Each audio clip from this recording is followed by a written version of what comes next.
Halo Sobat Spoiler, bagaimana kabarnya? Tentunya Millers doakan baik-baik saja. Jumpa lagi di channel Sektor Spoiler. Pada video kali ini, Millers akan bahas kelanjutan cerita dari Donghua series Swallowed Star episode 190. Sedikit disclaimer, alur cerita dari Donghua ini terdapat perbedaan cerita dan penyesuaian dari novel ke video Donghua aslinya. Untuk itu, jika ada perbedaan alur cerita, tokoh ataupun latar tempatnya harap dimaklumi. Tanpa berlama-lama lagi, langsung saja kita gas ke ceritanya.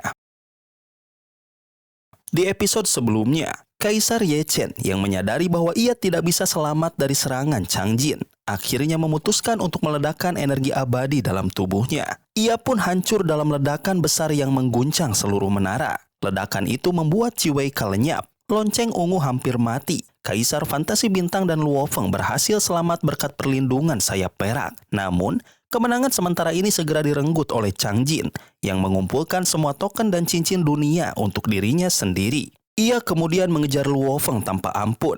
Sementara para tetua Yanji yang menyaksikan dari ruang kendali akhirnya memutuskan turun tangan. Pengejaran berakhir di hadapan Qiu Qika, sosok terakhir dari ras Yanji, yang mengungkap bahwa semua peti harta hanyalah jebakan. Harta sejati menara hanya bisa dibuka dengan darah Yanji dan token khusus. Para kaisar terpaksa mengikuti Qiu Qika menuju pintu emas raksasa yang hanya bisa dibuka olehnya. Begitu pintu terbuka, mereka menemukan peti raksasa yang terkunci rapat. Keserakahan Chang Jin mendorongnya menyerang.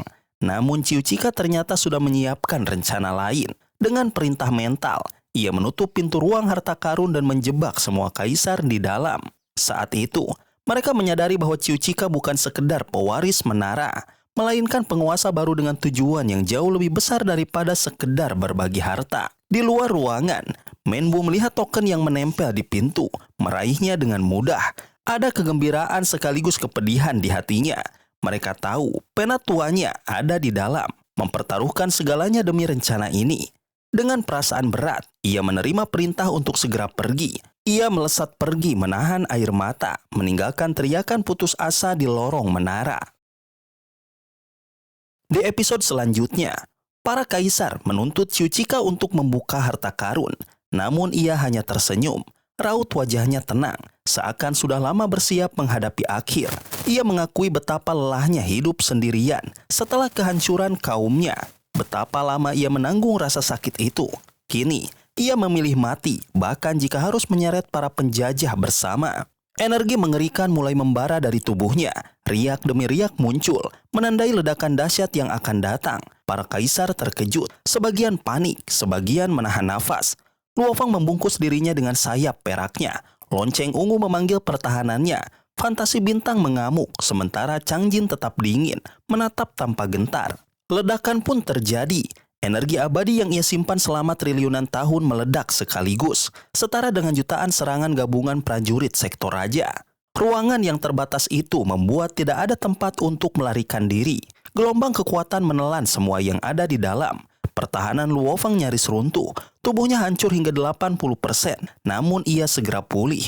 Lonceng ungu dan Fantasi Bintang berjuang keras, sementara tubuh Chang Jin hancur lebur sebelum segera terbentuk kembali. Di ruang kendali, tangisan pecah. Ras Yanji berduka. Qiu Qika bukan hanya pemimpin, tapi juga penopang harapan mereka. Kini ia benar-benar gugur demi memastikan masa depan kaumnya. Namun, sebelum ledakan itu, ia sudah menyiapkan pesan terakhir. Suaranya bergema melalui menara, meninggalkan amanah kepada 3 pewarisnya. Ia meminta mereka melanjutkan perjuangan, menjaga warisan yang sudah diperoleh, dan memastikan para penjajah tidak pernah menguasai ruang harta karun. Ia mengakui bahwa dirinya terlalu lelah, dan kini saatnya beristirahat. Di dalam kamar harta, keheningan perlahan kembali setelah ledakan dahsyat. Luka dan kehancuran tersisa di sekujur ruang kecil itu, namun suasana penuh ketegangan.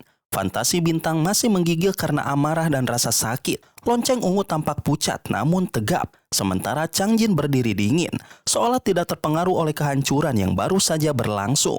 Luo Feng diselimuti sayap peraknya, mengamati kondisi para lawan dan menghitung kerugian mereka secara tenang. Semua mencoba membuka peti kuno yang terikat 12 kunci, tetapi usaha serangan paksa dan berbagai teknik tidak membawa hasil. Chang Jin, sombong dan penuh percaya diri, memukul, menendang, dan mencoba berbagai cara untuk memaksa isi peti keluar. Namun peti tetap tak bergerak. Lonceng ungu dan fantasi bintang juga mencoba, namun setiap upaya berakhir sia-sia. Kegagalan itu menimbulkan kebingungan dan kemarahan yang kian menebal. Sementara itu, di ruang kendali, Menbu mengamati dengan campuran sinis dan harap. Ia yakin para penjajah tidak akan bisa membuka pintu atau peti. Rencana Chiuchika bergantung pada momentum dan kesabaran. Ia berharap para penjajah pada akhirnya akan memilih jalan teleportasi, memberi kesempatan bagi Rasyanji untuk menyelinap masuk dan menuntaskan warisan mereka. Ketegangan semakin memuncak ketika muncul pembicaraan tentang strategi. Siapa yang akan menggunakan teleportasi terlebih dahulu? Changjin menyatakan bahwa yang terkuat harus pergi dulu, karena tidak ada yang berani mengikuti pemimpin yang jauh lebih kuat darinya. Itu memaksa sekutu-sekutu yang terluka untuk menimbang antara kepercayaan dan keselamatan. Di sisi lain, perasaan bahwa mereka harus saling mengawasi tumbuh. Pengkhianatan berarti kematian. Ketika tekanan meningkat, aliansi tak resmi terbentuk di antara mereka yang lebih lemah. Mereka bersandar pada satu sama lain untuk bertahan hidup dan menjaga peluang memperoleh sesuatu dari kekayaan yang tersisa. Lonceng ungu mengancam bahwa segala tindakan akan terekam. Ia mengklaim telah mengaktifkan siaran maya yang akan membongkar siapapun yang mengkhianati. Changjin meremehkan klaim itu. Menara itu memblokir sinyal dan energi. Ia menguasai cahaya dan suara. Segala rekaman bisa diubah atau dimanipulasi. Kesombongan itu menambah ketegangan, memicu saling curiga dan ancaman terbuka. Di tengah pertikaian itu, perhatian tertuju pada Luo Feng. Changjin menilai manusia itu bukan ancaman serius dari serangan, namun pertahanan Luo Feng menarik perhatian. Ledakan sebelumnya nyaris tidak merusaknya. Gugup dan penasaran, Changjin mengancam akan menyingkirkan semua satu persatu bila perlu.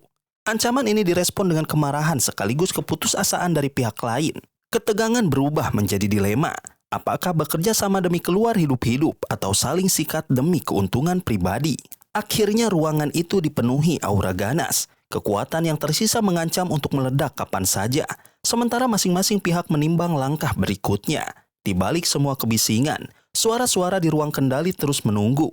Berharap agar musuh-musuh itu menyerah dan pergi melalui negara dewa mereka. Sehingga pewaris Yanji bisa mengambil kembali apa yang menjadi hak ras mereka. Di dalam ruang yang tegang, fantasi bintang berdiri bersama Luo Feng.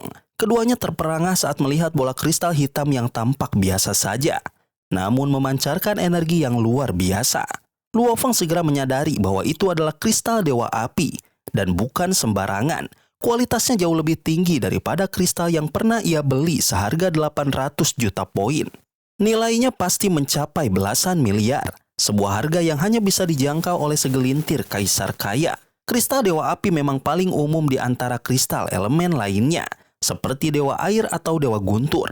Karena itu, harganya relatif lebih murah. Namun, kristal yang satu ini dikenal sebagai A812, memiliki daya ledak setara dengan 3 kali kekuatan kaisar puncak. Lonceng ungu yang memilikinya rela mengorbankan seluruh kekayaannya untuk mendapatkan benda ini.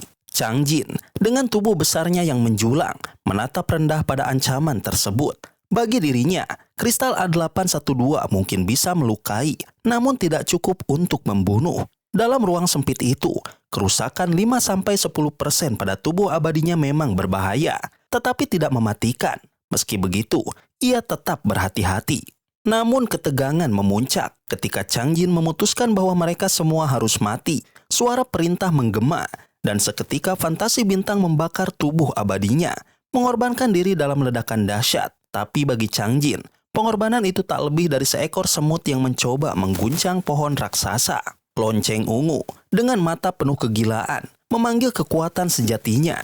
Dari tubuhnya muncul sebuah jam kuno berwarna ungu, berdiameter 16 meter, yang menelan hampir seluruh ruangan. Benda itu adalah harta karun sejati, jauh lebih kuat daripada harta kebanyakan kaisar. Tekanan yang dipancarkannya membuat Luo Feng bergetar. Selama ini, banyak yang percaya bahwa kekuatan lonceng ungu terletak pada serangan api dan perisai pelindungnya. Namun, rahasia sesungguhnya adalah jam kuno misterius yang ia sembunyikan. Dengan harta ini, ia sudah menjatuhkan 2 kaisar puncak dan 1 kaisar batas di masa lalu. Kini, dengan percaya diri, ia berniat menambah Changjin dan Luo Feng ke dalam daftar korbannya.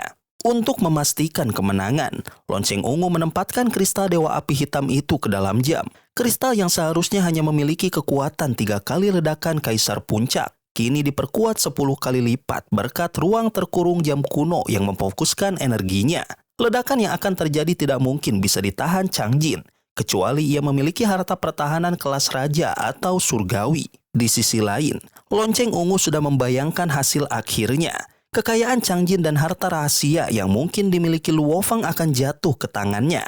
Baginya, ini bukan sekedar pertarungan hidup dan mati, melainkan sebuah peluang emas untuk semakin memperkuat diri. Ruangan itu dipenuhi aura kehancuran, jam bergetar, energi api murni terkumpul, dan dalam sekejap, semuanya siap meledak. Dalam pikirannya, lonceng ungu sudah merayakan kemenangan. Ia yakin sekali ledakan ini dilepaskan, tidak ada yang akan bertahan hidup kecuali dirinya. Saat itu, hanya ada satu kata yang terngiang di ruang sempit tersebut, kehancuran. Di ruang kontrol, Menbu menatap layar pemindai dengan mata berbinar. Ia menyaksikan bagaimana para pejuang di dalam ruang harta karun saling bertarung hingga titik darah penghabisan. Baginya, itu adalah hiburan sekaligus kepuasan batin. Dendam lama masih membara, karena ras mereka pernah dihancurkan hanya demi kepentingan 4 ras puncak yang menjadikan tanah leluhur mereka sebagai arena pertempuran. Bagi para raksasa itu, menghabisi ras kecil hanyalah hal sepele, seperti singa yang menginjak semut. Namun bagi mereka, luka itu tidak akan pernah sembuh, menjelma menjadi kebencian yang tak terbendung. Sementara itu, di dalam ruang harta karun, lonceng ungu kuno yang dipenuhi ukiran samar bergetar hebat. Ledakan mengerikan meledak di dalamnya. Seluruh kekuatan diarahkan ke satu titik. Riak energi yang menakutkan memantul keluar, merobek udara. Lonceng ungu, meski tubuhnya hancur berkeping-keping sebelum akhirnya pulih kembali, tetap tersenyum. Baginya, semua yang ada di ruangan itu akan menjadi miliknya setelah ledakan ini berakhir. Namun, Chang Jin tidak tinggal diam. Amarah membara di matanya saat ledakan terfokus menghantam tubuhnya. Energi yang diperkuat 10 kali lipat itu melahapnya tanpa ampun. Ia sempat membakar sebagian tubuh abadinya untuk menahan serangan, tapi cepat sadar bahwa itu hanyalah sia-sia.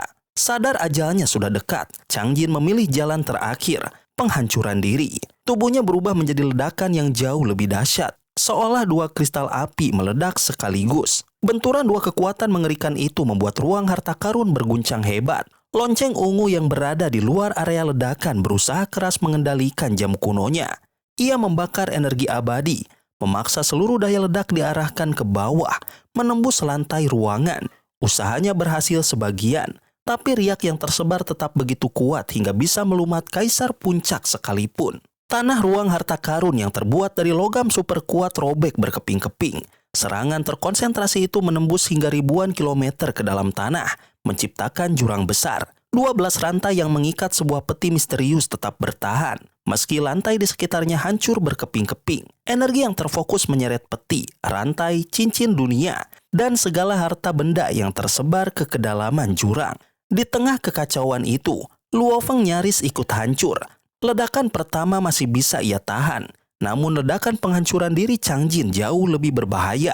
Ia segera menarik tubuh manusianya masuk ke dunia internal, meninggalkan cincin dunia yang disembunyikan dengan aman di balik sayap siwu yang menyatu dengan tubuhnya. Dengan cara itu, ia memastikan inti kehidupannya tetap terlindungi. Ledakan mengguncang segalanya. Cincin dunia Chang Jin hancur, melepaskan kekayaan besar miliknya beserta jarahan dari para kaisar lain. Semua harta karun itu jatuh bersama reruntuhan ke dalam jurang yang terbentuk.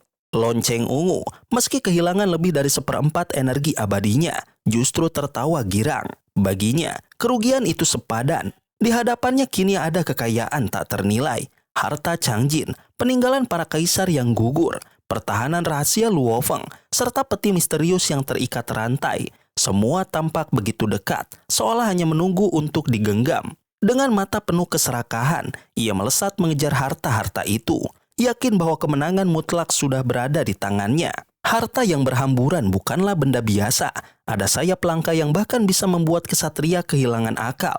Ada logam berharga, baju zirah, hingga peralatan tingkat tinggi yang layak digunakan para penguasa alam semesta. Jumlahnya terlalu banyak untuk dihitung, dan semuanya merupakan hal yang sangat dibutuhkan dalam penjelajahan maupun peperangan. Di tengah hiruk-pikuk itu, fragmen logam khusus ikut berjatuhan, berkilau samar, seolah menyimpan kekuatan rahasia.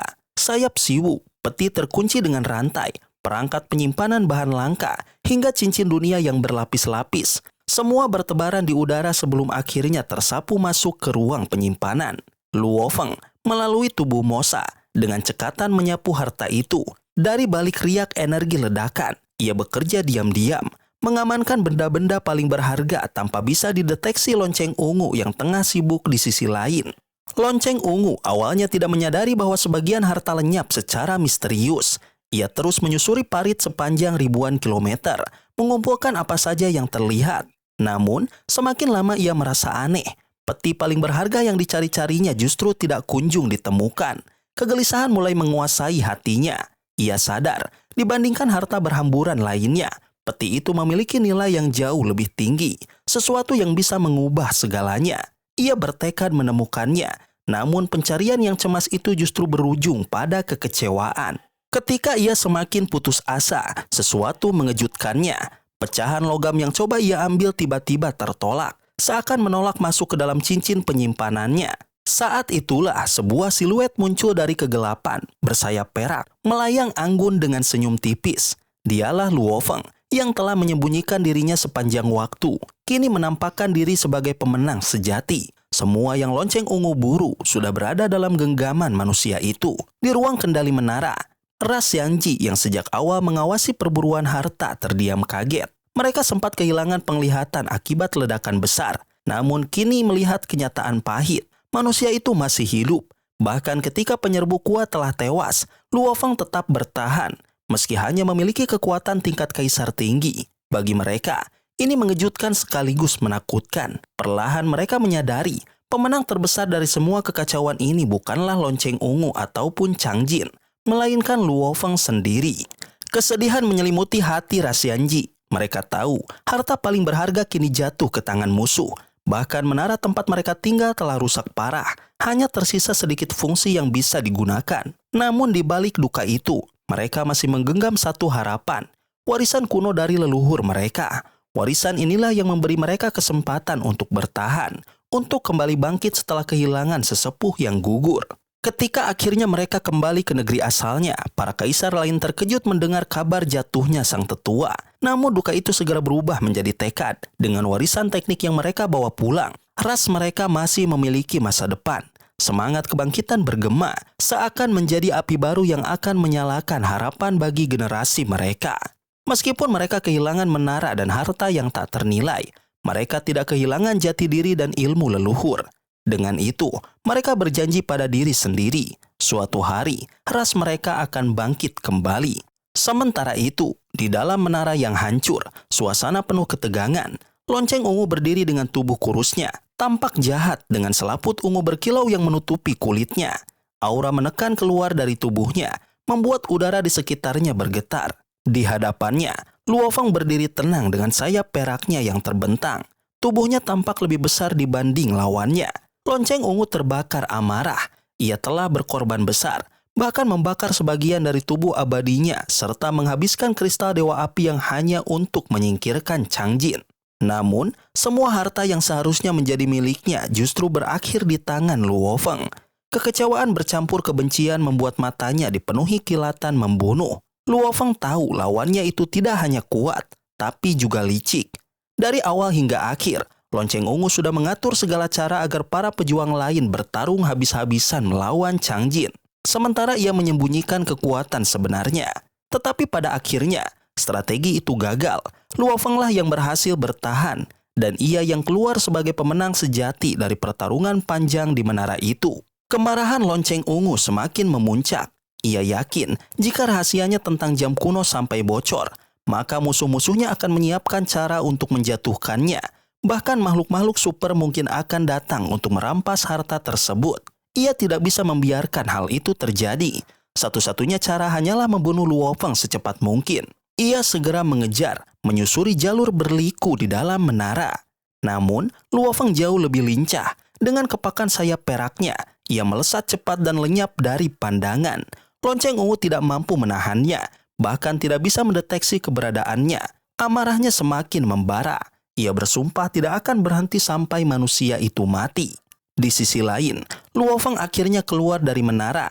Ia menghirup udara bebas dengan lega, menyadari betapa melelahkannya pertempuran di dalam ruang sempit yang penuh bahaya itu. Ia lalu memanggil tubuh binatang bertanduk emasnya. Dalam sekejap, sosok raksasa berwarna keemasan muncul. Panjangnya lebih dari 100 km dengan sayap yang berkilau seperti matahari. Nafasnya saja sudah cukup untuk mengguncang udara. Binatang itu berbaring, menunggu dengan tenang di depan pintu keluar menara. Begitu lonceng ungu keluar, ia langsung disambut dengan pemandangan mengerikan itu. Bagi tubuh kecilnya, binatang tersebut tampak seperti gunung hidup, jauh lebih besar daripada puncak Himalaya. Tanpa banyak waktu untuk berpikir, binatang emas itu langsung meluncurkan serangan dengan cakar raksasanya. Sobat spoiler, itulah spoiler dari Donghua series Swallowed Star, episode 190. Tentunya spoiler ini tidak akan sama persis dengan episode sesungguhnya. Maka dari itu, jika ada kesalahan dalam kata ataupun istilah, serta kekurangan atau kelebihan durasi harap dimaklumi. Dan jangan lupa untuk mendukung channel ini terus berkembang dengan cara like, share, dan subscribe, supaya kalian gak ketinggalan update terbaru dari channel ini. Terima kasih banyak sudah menonton video ini sampai akhir Sobat Spoiler. Kritik dan saran positifnya silahkan di komentar. Sampai ketemu lagi di video berikutnya. Tetap semangat dan sampai jumpa.